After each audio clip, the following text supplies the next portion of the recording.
5 years ago, I created a couple of tutorials in which we built this impeller housing part in a part studio. Better late than never. Now we are going to continue with the creation of the other parts that will later go into an assembly. And so I want you to dig up that old document, find that part studio, and now we're going to create our new parts. And this first new part is going to be a real easy one. All right, so I'm going to start out by creating a new sketch. I'm going to locate the sketch on the face of this surface with the holes. I'll click on it. Now I am in my sketch mode. Let's go to the command for use, also known as project and convert. We're going to click the outer edge of the impeller housing. So I will click on it, and that's the first entity.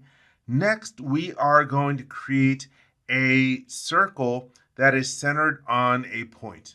Click on that, and the circle is going to be centered on the center of the entity that we just converted.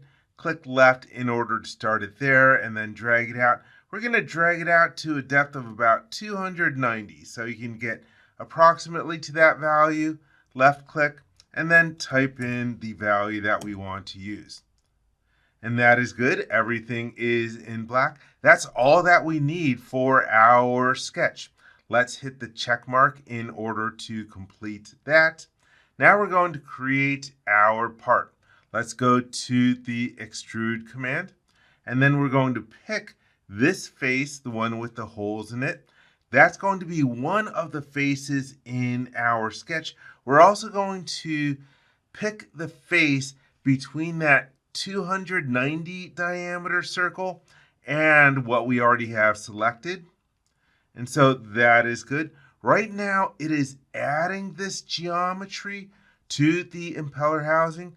We want to create a brand new part. So in the extrude dialog, change to new. We're also going to make this much thinner. Let's change this depth to a value of 10 and hit enter. That is good. Let's hit the check mark in order to complete this feature. And let's start cleaning up the names of these different features just so we can keep track of stuff. And so I'm going to rename this. Let's go to the rename command, and I'm going to call this the Flange part sketch because I already have a feature called Flange sketch. Flange part sketch. And then let's rename the extrude. Let's click on it, right click, rename, and this will be the Flange part extrude.